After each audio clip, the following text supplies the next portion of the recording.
to Share a Meal. I'm so excited for this week's podcast. Just so glad to have you here again. This is Share a Meal. This is the space that you get to learn and hear about people who have accomplished so much healthfully and empowerment-wise by quitting the dieting and starting to focus on your meals, not only as a source of fuel, but also as a way to make connections with others. So today's guest, we have Emily Lucking. She is the owner and founder of Power Center Coaching. She's formerly an attorney specializing in family law, but Emily realized that she was particularly gifted at the coaching and counseling aspects of her law practice. So she obtained her professional coaching certificate through Duquesne University's Palumbo Donahue School of Business, and it's an internationally accredited coaching program. Emily's skilled at listening without judgment, like exactly what this is all about, at asking powerful questions, helping people become happier, more fulfilled, and more productive versions of themselves. I mean, it's an honor to have her on here today. And really, we just have so much that we connect with so well. So Emily, thank you so much for being here today. Thank you so much for having me on, Nyree.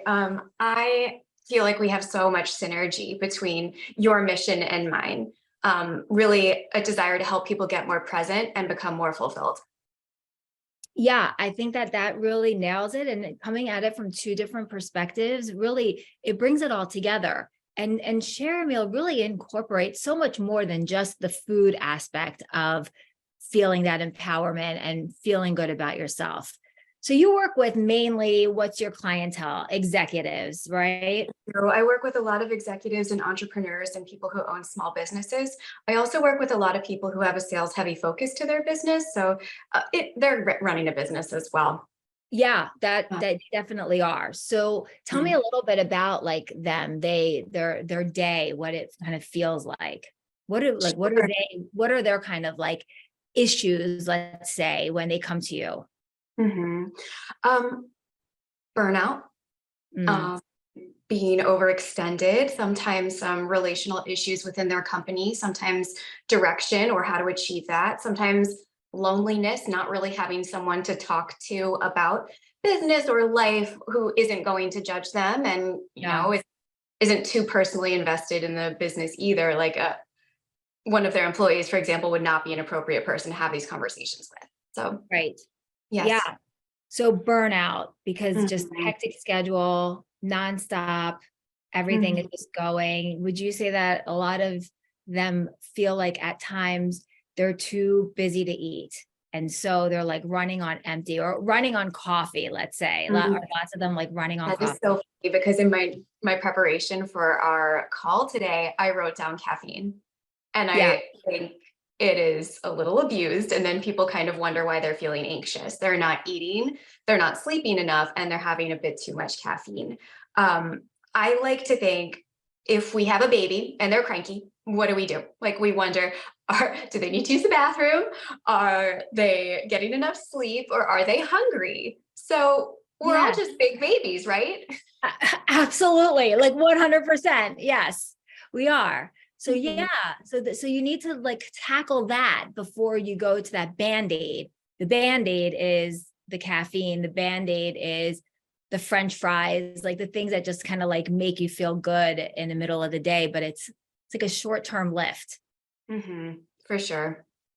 So they're busy to eat, they feel burned out, and you hear them saying it's this caffeine, and you're saying what? Approach it from what direction? Actually, like one of my very first questions when I hear that somebody is burned out is how are you sleeping and how are you eating?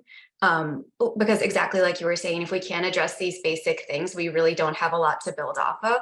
So I don't tell people not to drink coffee. I don't tell people that there's a problem with their sleep. A lot of times I'm more or less asking them questions about what they think is a more healthy lifestyle for them, or what time in the day they feel the most productive, just so that they have a bit more clarity so they can make decisions that work for them.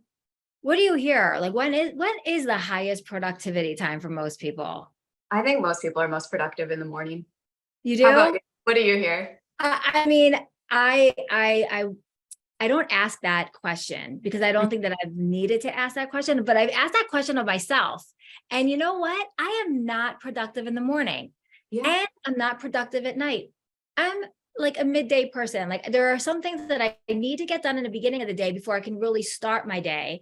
And then like I can block out that time to work.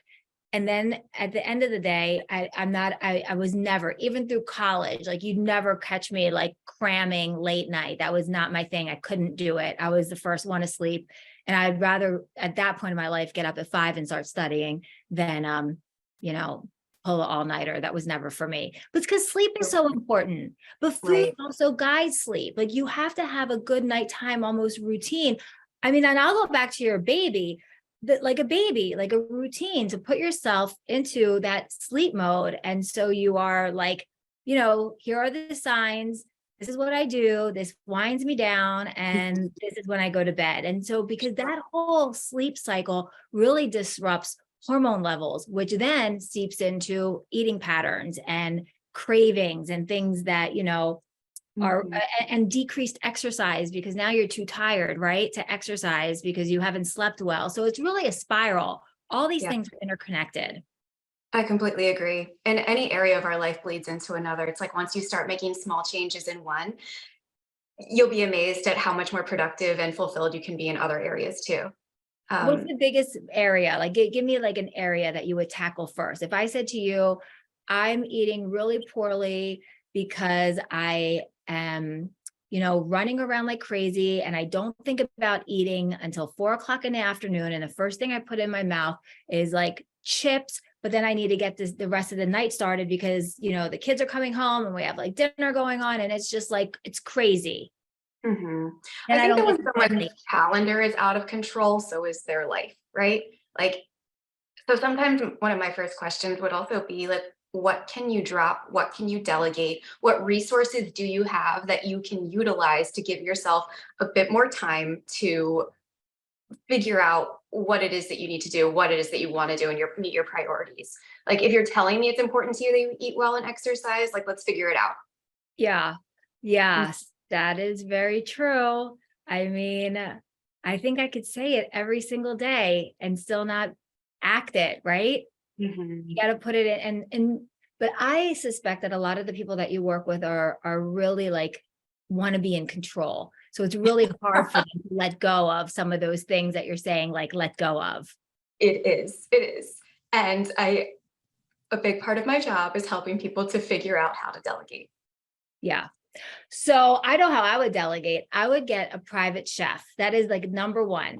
And I feel like that's like such an important, if that's really such an important piece of everything, or have Mhm. meals delivered. Like there's great places that deliver meals so you don't have to think about it.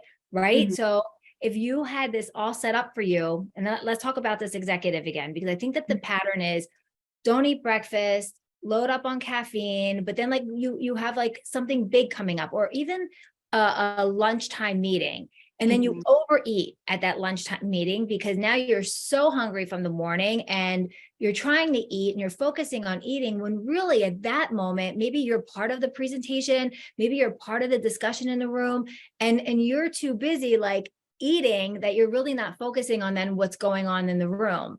So some of the approaches for that, I guess, would be get a good night's sleep, plan, plan a breakfast. You would say pre-plan this. Is that what you would say? Get it Yes. ready early so that you know Mhm. that this is what you're going to have. Even if it's like a banana, then you Sure. like start your day off. So I believe in rituals. If you have a ritual and you do that in the morning, and the truth is, it doesn't matter what it is, but it is Mhm. the thing that you say, like, I just did this, and that's going to set me off on the right foot for the day. Yes.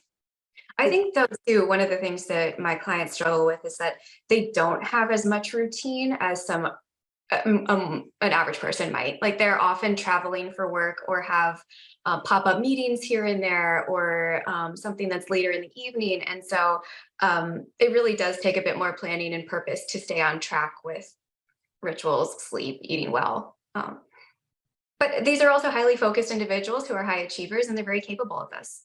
Yeah, yeah. So I like to think of these individuals as athletes. like athletes of life. Like they need to be prepared. They need to be prepared cognitively. And that means fueling the brain, hydrating the brain. So you need to be prepared cognitively, emotionally, and of course, ready for whatever is coming at you work-wise, professionally. But if they think of themselves as an athlete, I think you can start kind of seeing what your preparation would be. Because if you know that you have a 12 o'clock meeting, or let's say it's a 3 o'clock meeting, this meeting is coming up.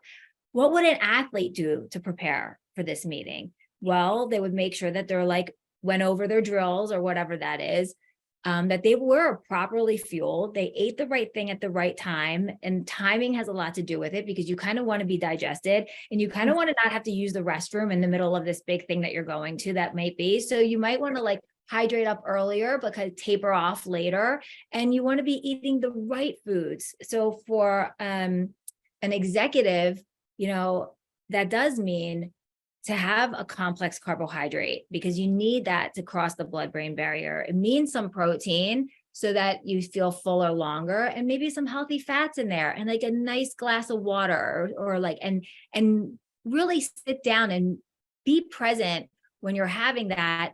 And then so you can be better prepared for whatever that big thing might be. I mean, it could be anything, right? I mean, it could be anything in your workday, and maybe everything is a big deal, but there are some things that are a bigger deal that you probably want to prepare a little bit more for. Right. No, that makes Does so this much sound on track with what you would say, or with what people would talk about, sense. meeting?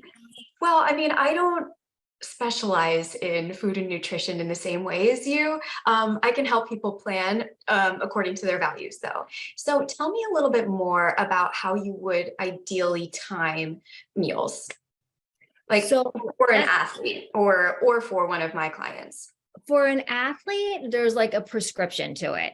Okay. Prescription is, the night before you fuel up, make sure that you're super hydrated the night before, because the day of a game, you really don't want the same thing to, in the middle of a game, have to use a restroom, especially in some sports like soccer, where if you're on the field for 45 minutes, you're on the field for 45 minutes. There's no real option there. But then there's always a pregame meal 4 hours before, so that there's enough time for digestion. And then about 2 hours before an event, there's a top off, just a little bit of something, but it's mostly carbohydrate. It might be carbohydrate in the form of fluid, like a juice or an electrolyte, like a Gatorade substance. And then you're ready to go. And then if something is high intensity and lasts over an hour, you need to refuel that body so that your brain's on ready to go. So somewhere after an hour, if you're still at it, you're still in this room, going at something, you need to stop, break 5 minutes, eat something, stretch, move, and then go on. That's what I would suggest. And I think that's I think that it easily is transferable to the clientele that you work with. The meals might not be as big, and they might be geared more around what we call lower nutrient density foods, meaning it's less calories. Okay, so they're not going to need as many calories as an athlete needs, but they still need that food at that timing so that you're getting everything that you need to be prepared. And Yeah. I think that you would agree that food can be our medicine, and food can be a mindful moment for all of us. You probably know more about the mindful moment. So tell me about how food can be a mindful moment in a work day.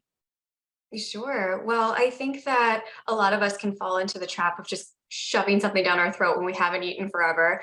And that's not, and then maybe overeating or rushing to get a sugary snack kind of within a shorter time span because we haven't even realize that we've been eating.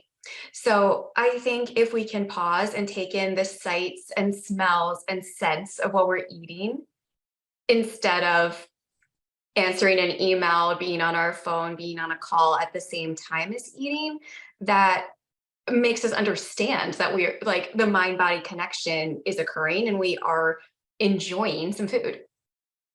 Completely agree with you. And I think that it's hard to do maybe in today's environment because everyone's trying to accomplish so much in such little time, and you feel almost guilty if that moment at your desk you are pausing rather than like, doing two things at once, eating and answering an email.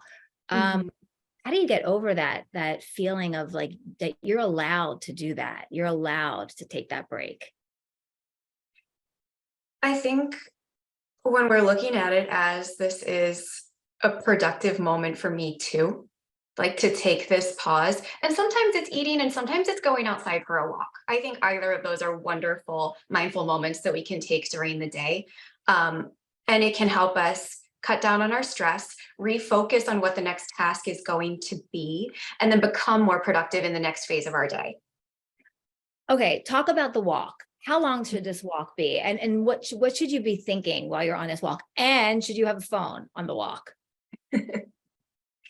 Okay, I like to not make too many rules for people. Like, I think that they're pretty individual, right? And that some things will work for one person and not for another. It might feel for someone to not have their phone like more stressful in the beginning. So totally. I don't think that I could walk outside without my phone. I'll just be honest. Yeah, I mean, that would be the dream, right? But I don't think that's realistic for most people. I just think 10 minutes, get some fresh air, move your body, stretch a little bit, do some breathing.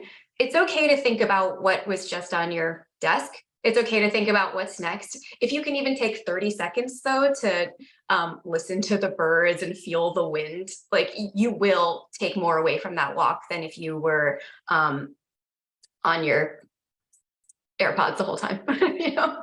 Yeah. I mean, there is something to be said about grounding and being outside, or even like putting your hands on the ground or putting your feet directly on the ground. It does, I guess what it says, ground you. Do you know anything about that? I don't know much about that. Sure, a little bit. I do a number of grounding exercises for my clients, and some of you those do? are like, I'm sure you've heard of some of them, Okay. where it's like name 5 things you can see, 4 things you can hear, like, and it goes down the list of all of our senses, and it's just a very quick exercise to get us back into the present moment. Wait, that sounds fantastic. Wait, so start with like a finger tracing one with. Oh, sorry. Go ahead. I want to hear it. Go ahead. I'm doing what you're telling me to do. Go for it. And it's 5 things you can see, 4 things you can hear, 3 things you can touch, 2 things. Oh my goodness, what is the order here? Oh, well, taste is the last one. Okay. Yes. Hear, see, smell. Smell, 2 things you can smell. Yeah. And then taste something. Yes. I feel calmer just even thinking about that. Oh, good. Thinking about going through that. That's a great thing. That's great. And then you're like in your environment, then you're like in the zone. Is that what it's supposed to make you feel like? Like you're absolutely. It is grounding and being present. So I'm in this moment. I can handle this moment. I've handled every moment until now. Yeah. So when your clients come to you, they're looking for what specifically? Usually just managing this crazy life that they call life. Yes, navigating change, meeting their goals while still holding on to their values.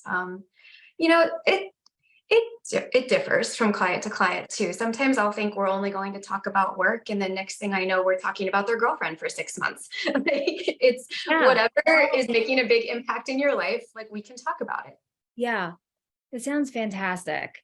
So let's talk a little bit about clearing the calendar. What are some tips that you give to help clear that calendar? Or is that somebody would have to tell you what they could give up off of that calendar? But there must be some things that are easy, like go away things, no? Okay, a lot of time, especially if I'm working with women, they don't have enough childcare.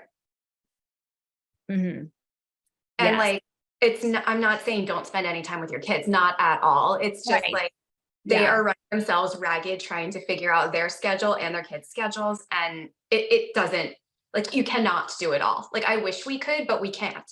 So no, you can't do it all. A lot of times that's a big one. Making sure that you have the right support at home. Sometimes too, it'll be people who They love their control, like won't have a cleaning service. And I'm like, oh no, you need that. Like, why are you spending half of your Saturday doing that? Yes, I didn't know people still do that.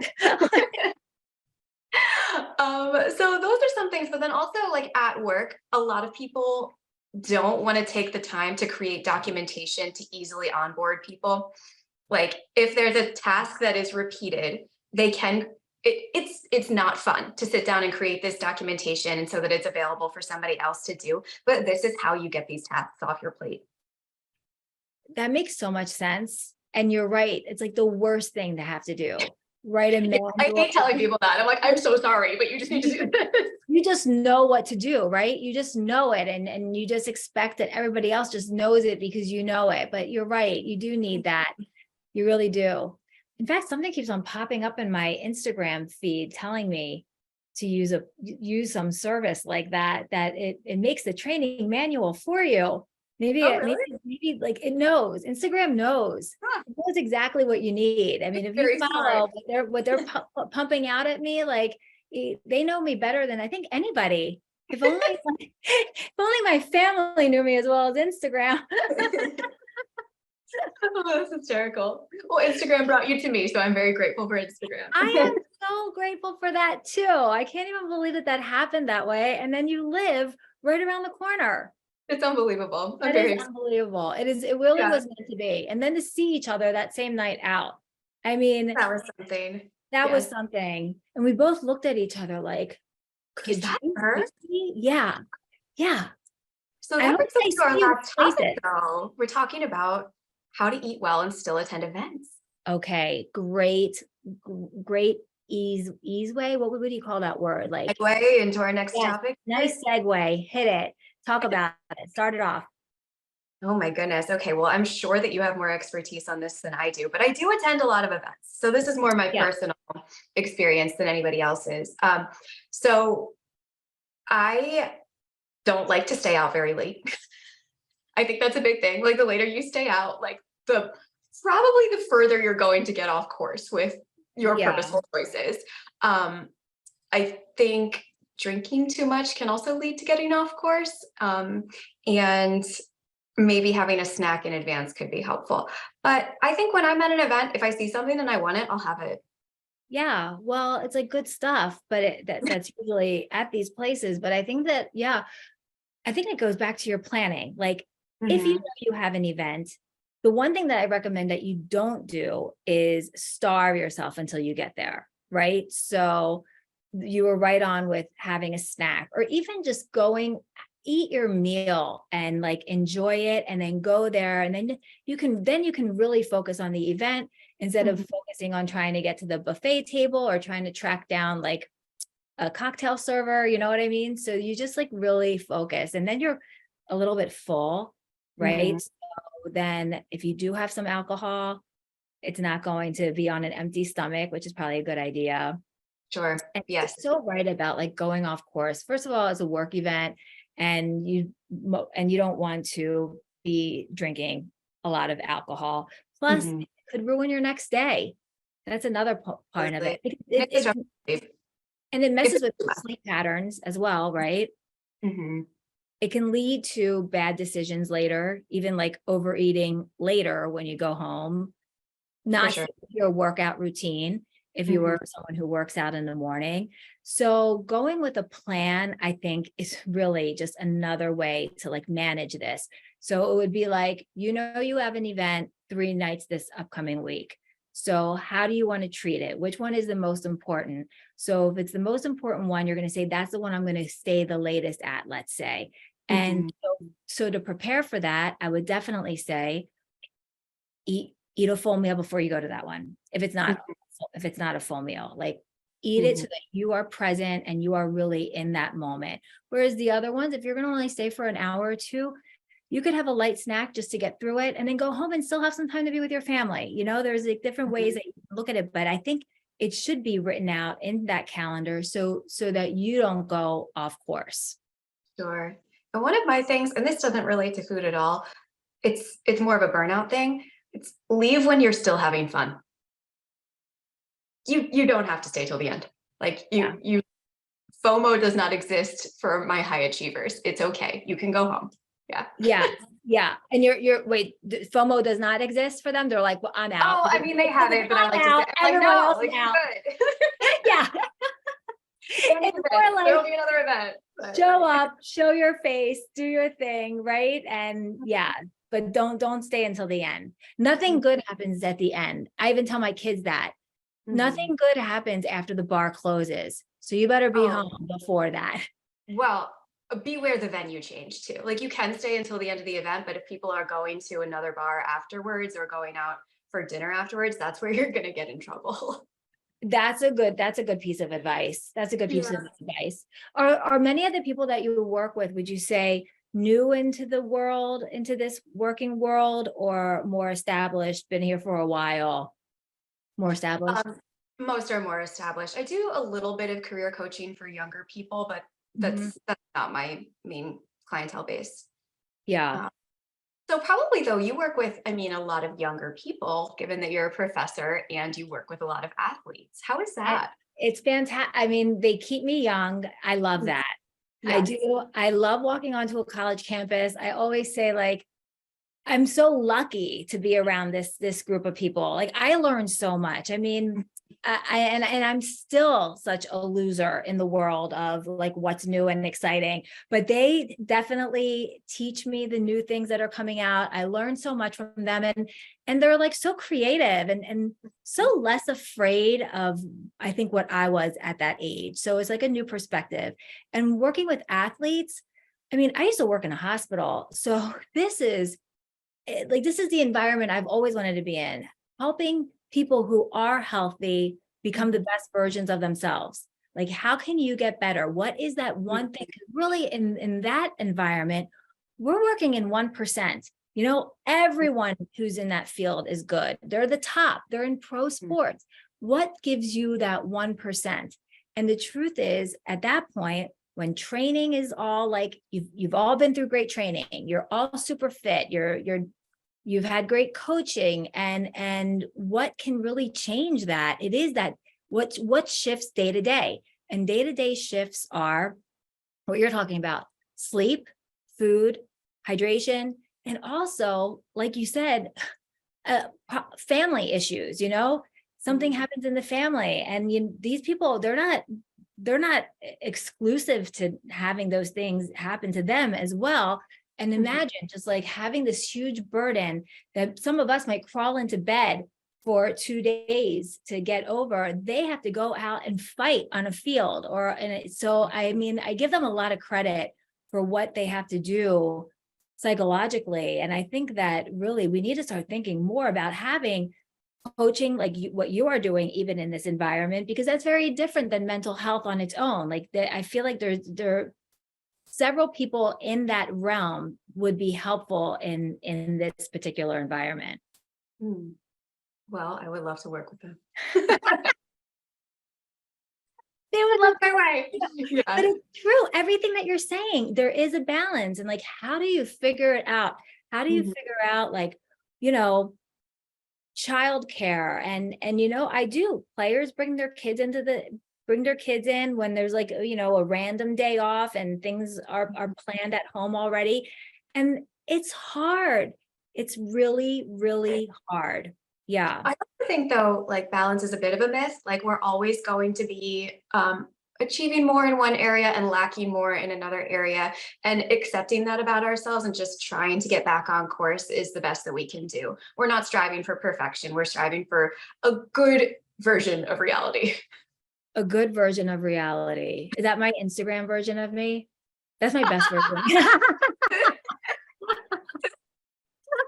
Oh, same. But right? Seriously, it looks so exciting and so fantastic all the time. But the truth is, the reality is, there is no balance, Emily. There's no balance anywhere, even in like relationships, right? It's like the push and the pull and the this and the that, like even with your kids, when you're dealing with them, like sometimes you think you're in charge and then sometimes you're not, and you didn't even know what just happened. And yeah, so like, I feel like it's never a 50-50 and there's never an exact balance, but there's so much of you. To achieve that, then we're just setting ourselves up for disappointment. Like we can't. Is that how a lot of people go into thinking about things? Like they think like, I can do this. It's all a balance. If I can just balance all this out. Mhm, Yeah. But you have definitely. to give things up. Of course. Yeah, Yeah. something else. You need to be real. Yeah. Well, I give up cooking. I give up getting gas for myself. That would be great. Yeah. What? I haven't done this really, Emily. I'm just dreaming. Oh, And okay. Okay. always, the one thing that I've calculated over and over again is the cost of a driver, because that would like totally, with Wi-Fi in the car, like going Mhm. downtown, I just feel like it would be so, the amount of time I would not waste just sitting there driving, and then like in some circumstances looking for parking and Mhm. just drop me off. I'll be back. That's my true dream, Emily. How can I get there? Can That I? would be a game changer. Can we carpool? Oh, Emily, you're so practical. That But is, I mean, even the things that we're talking about that my clients want to change are things that I personally want to change too. Or there's days when I don't eat until 3 or 4 o'clock. And then, I mean, I know that doesn't feel good, but sometimes my life gets a little bit out of control too. And I don't want people looking at me like I have the perfect life or have it all figured out either. Like we're all yeah, growing and shifting all the time. yeah. We definitely are, and different stages. I'm also guessing like people come to you at a different stage of life, like things have flipped or kids have left or like just stuff is Mhm. different in the house. Right. Yes. COVID was a very busy time for my business because it was a time of so much change for people. Were Mhm. before COVID, were you doing a lot of your coaching in person and then it went to, yeah. How was that shift? And it looks like you stayed there. Is it? Yes. Yeah. I still do some in person though. Yeah. I have a lot of people who are a little fatigued of being on Zoom. So those are people who I will meet in person and I'll travel to them. Um, Okay. Oh, that's great. That's good yes. to know. There are other people who like how efficient Zoom is. So I think a lot of people have learned that it isn't so difficult to truly connect with someone or open up over Zoom. And there's some people who want to talk about something emotional, and that can be easier over Zoom because the energy is a little bit less intense. In person, it can be a little bit more intense. It's very whatever they want to do. It's fine with me. Yeah. Yeah. Oh gosh, that's so interesting. To go back to the COVID thing. So your business Mhm. really took off during COVID. And would you do you think that we've gotten back to pre-COVID way of life, or we're living in like the kind of leftover tidbits that it left for us? I think there are big changes. Like, I don't think the expectations of somebody being in the office every day, like they were before COVID, they're not the same. Like a lot more people have a bit more flexibility, which is great. Some people have complete value shifts too, of like, well, I don't want to work this much, and there's other people who very much want to work more and achieve more. It's changed things within families. Yeah. What do you think? I mean, I think that it's because so many people are in so many different places, it's actually become a struggle, you know? So I know that some environments that I'm in, like a lot of people are used to staying home now and working from home because you've figured out that you can do it, and that commute might be just extra time that you don't need to like quote unquote really waste. But then there are the other people who feel like you should be there just because they feel Mhm. like you should be there. And so I feel like there's a little tension between Mhm. the people who are always where Totally. at work and the people who aren't, and as if one is a better decision than the other, but you're both efficient at what you're doing and getting the work done. Mhm. So I feel like that should almost become a personal decision than a, yeah, than a dictated one. Yeah, I especially, do think though, like there's something to be said for organic interaction. Like I remember during COVID, I would like have these hardcore conversations with like a clerk at Wawa because I was so desperate to talk to a new person or have like an organic interaction versus yeah, like having to call or having to plan.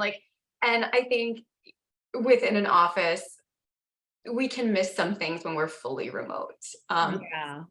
not everybody You're quite really right. knows me or is wired that way though. So But that is really true. I mean, you're right. So much more just happens. I mean, that's my whole thing, right? Share a meal, be with people, be around people, and communicate so that you are building better connections, and you do build better and organic connections when you're in that same space with somebody. You never know what's going to happen, and it can even just lead to like, hey, you want to go out tonight and grab something to eat right after work. And so that also just, it builds that camaraderie, it deepens a bond with the people that you're working with. So we need a solution. Maybe it's a little bit of both. Yeah, I love a hybrid model. Yeah. But you know what? We did see it fail in schools. So maybe the Oh no, I want my kid going. I have stuff to do, go, but I know, gosh, that was really tough. How people handled, like, I just felt like I was working and I had a full-time kitchen going 3 times a day. Everyone's eating, and it just felt like it was never ending. The work was never done. Every time I turned around, there's another meal to make, but I still have stuff to do. It was really tough, really tough. And everyone had to shift, right? To like, how are you going to go grocery shopping? What are you making? You're making everything. You're barely eating out, which was a good thing in a sense. And also like exercising at home. Everything was at home. Yeah. I'm like so on board with this share a meal. Like it's so my personality. Like for me to exercise at home, that's a desperate day. Like I love a group fitness class. Like I love the connection of sharing that time with others. Yeah. Sharing the time with others. And also for me personally, I like a little bit of competition. At home, I'm like, I'm done. Yeah. It's harder for me to push myself. Yeah. Yeah.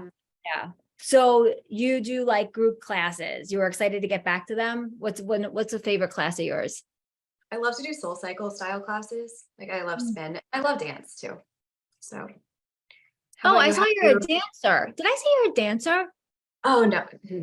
I wouldn't say I'm a dancer. Swear I saw that you were a dancer. I participated in a charity's Dancing with the Stars style event, and I was one of the dancers for them. I learned the whole dance in 2.5 weeks. I would not say I'm a dancer, but I did enjoy doing it and helping to fundraise. So that sounds like so much fun. So it was like a ballroom style dancing.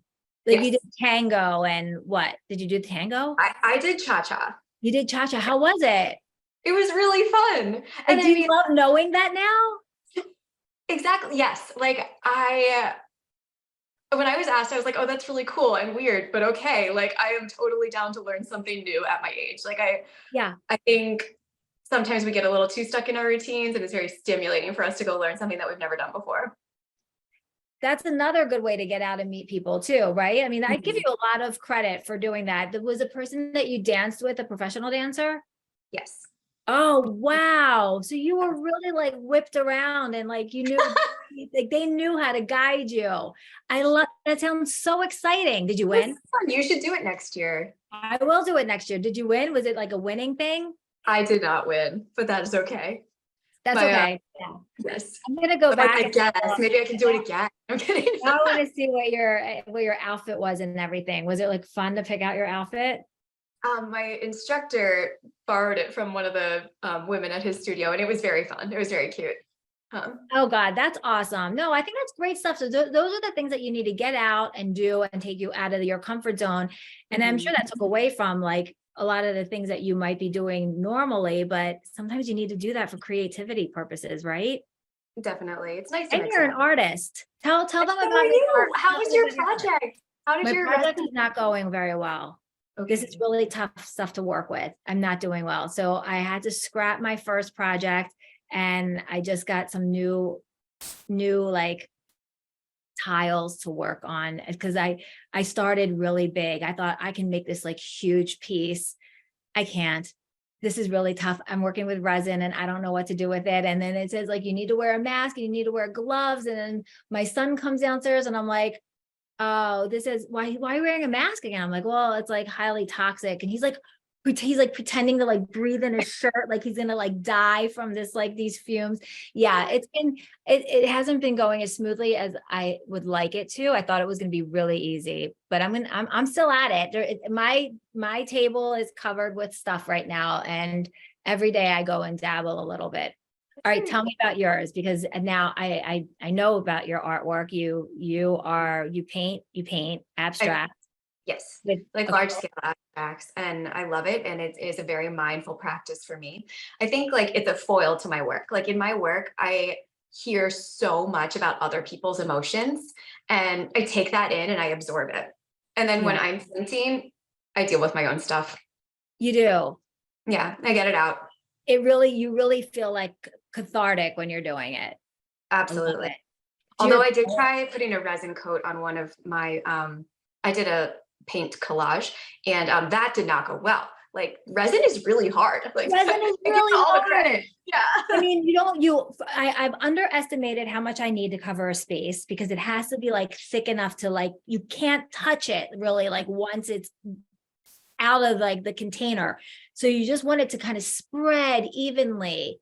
And I mean, I have every tool, the heat gun, I'm like at it. I even have a special cover to put over it while it's drying, so that no like dust particles. It's like high shine, ultimate shine.